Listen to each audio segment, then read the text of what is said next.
پڑھتے ہیں ان کے سامنے یہ آیت کریمہ بھی آ جاتی ہے وَآخَرُونَ اعْتَرَفُوا بِذُنُوبِهِمْ وَخَلَطُوا عَمَلًا صَالِحًا وَآخَرَ سَيِّئًا عَسَى اللَّهُ أَن يَتُوبَ عَلَيْهِمْ ان اللہ غفور رحیم. میرے بہت سارے ایسے بھی بندے وآخرون اعترفوا بذنوبہم جو اپنے گناہوں کا اعتراف کر لیا کرتے ہیں، وہ گناہ کرنے کے بعد اپنے گناہ کو مان لیا کرتے ہیں اور اس کی معافی اللہ سے مانگ لیا کرتے ہیں. اور ان کے عمل کرنے کا انداز کیا ہوتا ہے؟ کیا وہ فرشتوں کی طرح سے نیکیاں کیا کرتے ہیں یا صرف وہ شیطان کی طرف سے گناہ کے کام کیا کرتے ہیں؟ وَخَلَقُوا عَمَلًا صَالِحًا وَآخَرَ سَيِّئًا. میرے وہ بندے دنیا کے اندر نیکی اور گناہ دونوں کام ملا کر کے کیا کرتے ہیں. وہ نیکی والا عمل بھی کر رہے ہیں، وہ گناہ کا کام بھی کیے جا رہے ہیں، دونوں کام وہ ملا کر کے کیا کرتے ہیں. ایسے لوگوں کے بارے میں اللہ قرآن میں بیان کر رہا ہے عَسَى اللَّهُ أَن يَتُوبَ عَلَيْهِمْ. اللہ رب العالمین ایسے لوگوں کی توبہ قبول کرنے والا ہے جو نیکیاں بھی کیا کرتے ہیں، گناہ کے کام بھی ان سے ہو جایا کرتے ہیں، لیکن گناہ کرنے کے بعد پھر وہ پچھتایا کرتے ہیں، معافی مانگ لیا کرتے ہیں. اللہ رب العالمین ایسے بندوں کی توبہ قبول کرنے والا ہے، ایسے لوگوں کی مغفرت کرنے والا ہے. ان اللہ غفور الرحیم.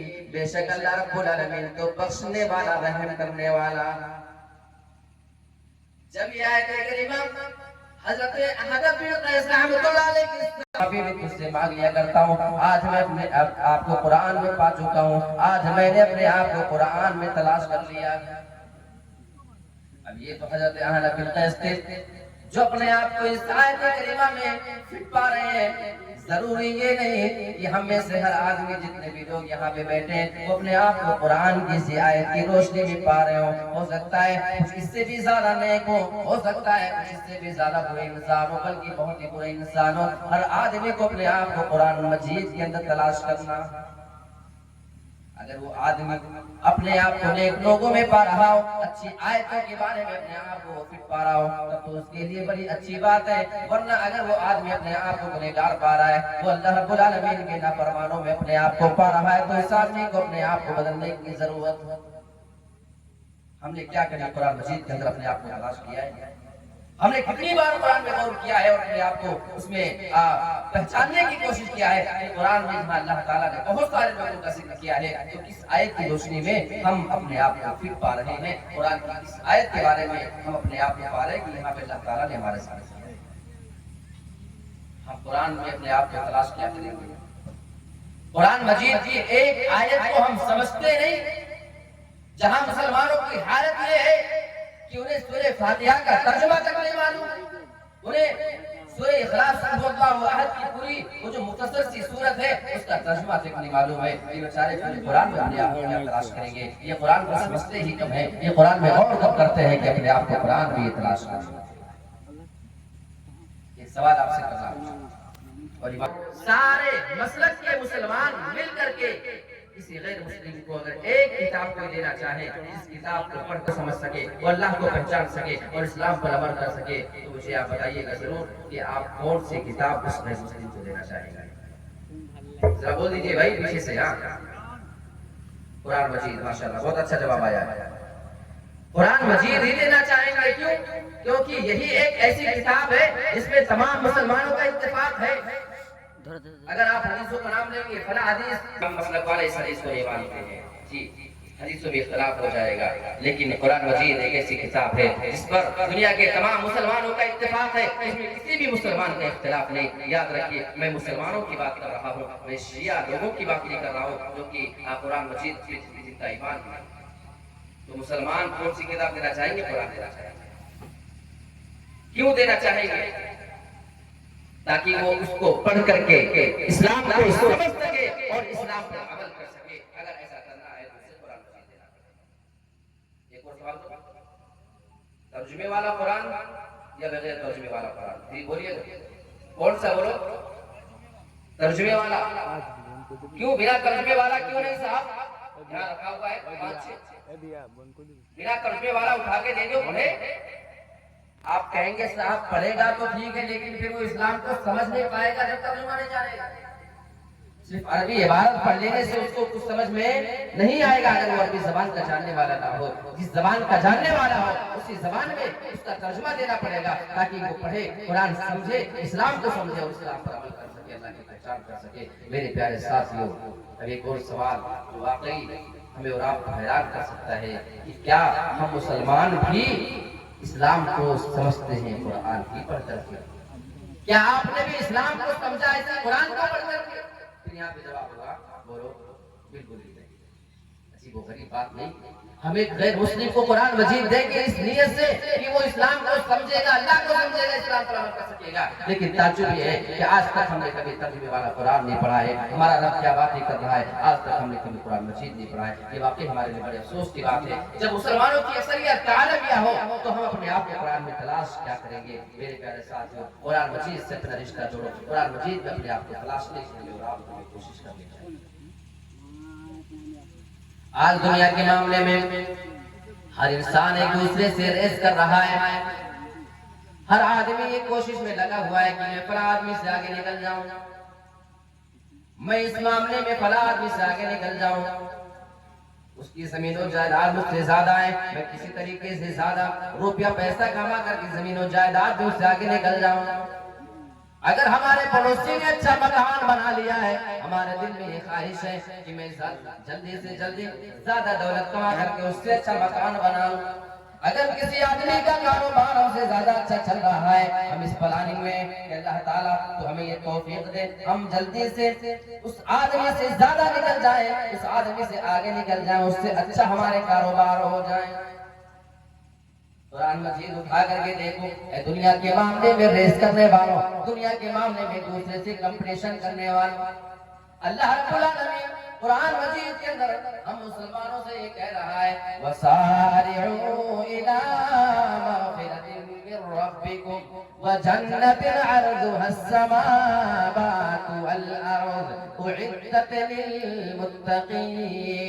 اے میرے بندو, تم دنیا کے معاملے میں ایک دوسرے سے ریس لگایا کرتے ہو, دنیا کے معاملے میں ایک دوسرے سے آگے نکل جانے کی کوشش کیا کرتے ہو. اگر تمہیں کوشش ہی کرنا ہے, اگر تمہیں ریس لگانا ہے, وَسَارِعُوا إِلَىٰ مَغْفِرَةٍ مِّن رَّبِّكُمْ, تو تمہیں ایک دوسرے سے آگے نکل جانے کی کوشش کرو. إِلَىٰ اپنے رب کی مغفرت کی جانب, اللہ رب العالمین کی بخشش کی جانب تم ریس لگاؤ, ایک دوسرے سے آگے نکل جانے کی کوشش کرو. وَجَنَّةٍ عَرْضُهَا السَّمَاوَاتُ وَالْأَرْضُ, اور تمہیں اگر ریس لگانا ہے تم اس جنت کی جانب ریس لگایا کرو, اس جنت کی جانب دوسرے سے آگے نکل جانے کی کوشش کیا کرو. عَرْضُهَا السَّمَاوَاتُ وَالْأَرْضُ, جس کی چوڑائی ساتوں زمین اور ساتوں آسمان کے برابر ہے. ساتوں آسمان کو لے لیا جائے, سبھی کو پھیلا دیا جائے ایک ساتھ رکھ کر کے, یہ ساتوں زمین ساتوں آسمان آپ کو جتنے لمبے چوڑے نظر آئیں گے, جنت کی چوڑائی میں اس کے برابر ہے, بلکہ اس سے زیادہ ہے. اللہ بیان فرما رہا ہے اے میرے بندو, تم اس جنت کی جانب ریس کیوں نہیں لگایا کرتے ہو جس جنت کی چوڑائی کا عالم یہ اس ساتوں زمین اور ساتوں آسمان سے بڑھ کر کے ہے. ایک مفسر بڑی بہترین بات کرتا ہے, کل قیامت کے دن سب سے بڑا بدنصیب آدمی کون ہوگا؟ ایک ایسا آدمی جو رب کی بنائی ہوئی اتنی لمبی چوڑی جنت کے اندر جہاں کسی آدمی کو تعدد نظر مل جائے گا, وہاں اللہ رب العالمین بہت سارے بندوں سے کہے گا میرے بندے مانگ لے جنت میں, اور کوئی نعمت مانگنا ہے وہ بندہ یہ چیز مانگ لے گا, میرے بندے اور مانگ لے, اے میرے رب فلاں چیز دے دے. وہ بندہ مانگتے مانگتے تھک جائے گا, اس کی آرزو اس کی خواہش ختم ہو جائے گی. بندہ کہے گا میرے رب اب میرے پاس جنت میں مانگنے کے لیے کوئی خواہش باقی نہیں رہی. سوچو جنت میں اللہ رب العالمین کی نوازش کا یہ عالم ہوگا کہ بندے کی خواہش ختم ہو جائے. وہی ایک ایسا بھی نصیب آدمی ہوگا, اور مفسر کہتا ہے رب کی بنائی ہوئی اتنی لمبی چوڑی جنت کے اندر جو آدمی ایک قدم بھی رکھنے کی جگہ نہ بنا سکے، ایک پیر بھی رکھنے کی وہ جگہ نہ بنا سکے، اس آدمی سے زیادہ بدنصیب کوئی نہیں۔ وہ آدمی سب سے زیادہ بدقسمت ہے کہ رب کی اتنی لمبی چوڑی جنت کے اندر اپنے آپ کو کھڑے ہونے کی بھی جگہ نہ پا سکے۔ اے مسلمانوں، ہم ذرا اپنی زندگی پہ غور کریں، ہم اپنے کردار پہ غور کر لیں۔ کیا ہمارے اعمال ایسے ہیں جو ہمیں اپنے آپ کو جنت میں لے جاتے ہوئے نظر آ رہے ہیں؟ اے میرے رب، تو نے جنت تو بتا دی ہے، وہ جنت تیار کس کے لیے کی گئی ہے؟ اللہ فرما رہا ہے اعدت للمتقین، وہ جنت تو اللہ سے ڈرنے والوں کے لیے بنائی گئی ہے۔ کون سے اللہ سے ڈرنے والے؟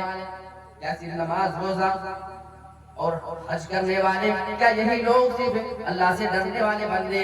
اللہ رب العالمین اللہ سے ڈرنے والے اور متقیوں کی کچھ صفات بیان فرما رہا ہے۔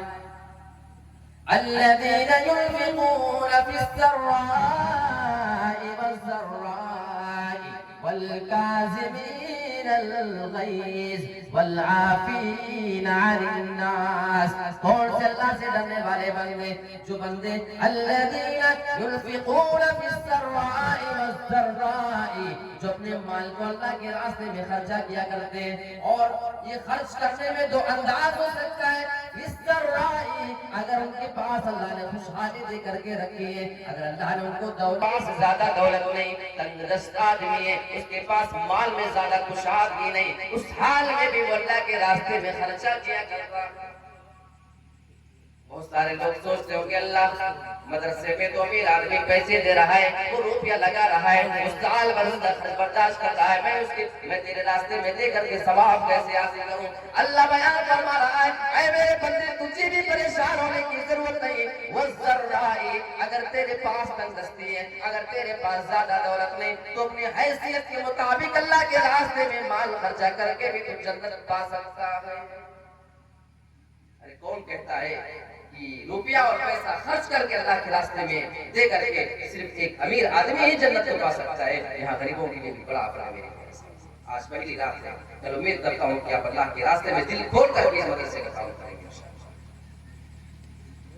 اور کون سے اللہ سے ڈرنے والے بندے جن کے لیے جنت بنائی گئی ہے؟ والکاظمین الغیظ، جو بندے غصے کو پی جایا کرتے ہیں، جب ان کو غصہ آ جائے، کسی آدمی کی بات پہ ناراض ہو جایا کرتے ہیں، وہ اپنے غصے کا اظہار نہیں کیا کرتے ہیں، وہ آپے سے باہر نہیں ہو جایا کرتے ہیں، بلکہ غصے پہ کنٹرول پا لیا کرتے ہیں۔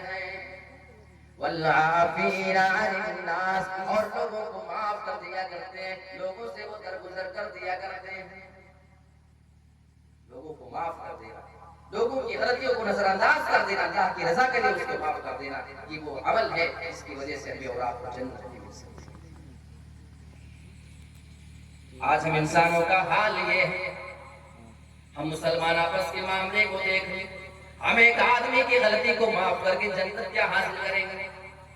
آج ہمارا حال تو یہ، ہمارے گاؤں میں رہنے والے بہت سارے ایسے مسلمانوں کے معاملات آپ دیکھ لیں، کسی چھوٹی سی بات پہ کوئی رنجش ہے، کسی بات میں کبھی کوئی جھگڑا ہو گیا تھا، کوئی کہیں سنی ہو گئی تھی، سالوں سال گزر چکے، کئی مہینے ہو گئے، کئی ہفتے ہو گئے، آج تک ان کے درمیان بات چیت نہیں، شادیوں میں شرکت نہیں، یہاں تک کہ جنازے تک میں شرکت نہیں۔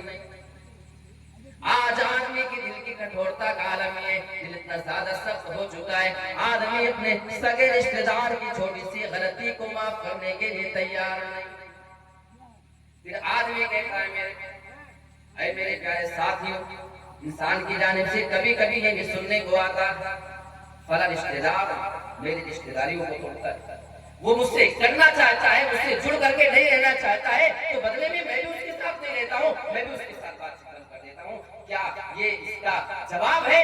یہ اس کا رد عمل صحیح ہے کہ وہ میرے ساتھ مل کر کے نہیں رہنا چاہتا ہے تو میں بھی اس کی شادیوں میں اور اس کی جنازے میں شرکت نہیں کروں گا؟ کیا یہ رد عمل ہمیں اور آپ کو شریعت کی نظر میں صحیح ہے یا نہیں صحیح ہے؟ اس کے بارے میں آئیے صحیح مسلم کی حدیث دیکھیں۔ ایک آدمی اللہ کے نبی جناب محمد رسول اللہ کے پاس آتا، اللہ کے نبی میرے بہت سارے ایسے رشتہ دار ہیں جو مجھ سے رشتہ داریوں کو توڑا کرتے ہیں، میں ان کے ساتھ اچھا معاملہ کرتا ہوں لیکن وہ میرے ساتھ بدتمیزی کیا کرتے ہیں، وہ میرے ساتھ اجڑ پن سے پیش آیا کرتے ہیں۔ میں ان کے ساتھ اچھا معاملہ کرتا ہوں، میں رشتہ داریوں کو جوڑ کر کے رکھنا چاہتا ہوں، لیکن وہ رشتہ داریوں کو توڑنا چاہتے ہیں، میرے ساتھ رشتہ داریوں کو نبھانا نہیں کرتے ہیں۔ اے اللہ کے نبی، ایسی حالت میں میرا معاملہ کیا ہونا چاہیے؟ کیا جب مجھ سے رشتہ داریوں کو توڑے تو میں گویا کہ ان کے چہرے پر راکھ چھڑک رہا ہے، یعنی یہ بات پھر ان کے لیے کافی شرم کی ہوگی۔ اور یہ عمل جب تک تو کرتا رہے گا، فلاں رشتہ داریوں کو توڑ رہا ہے، وہ تیرے ساتھ بدتمیزی کیا کرتا ہے، لیکن تو ان کے ساتھ اچھا معاملہ کر رہا ہے، ان کے ساتھ رشتے کو جوڑ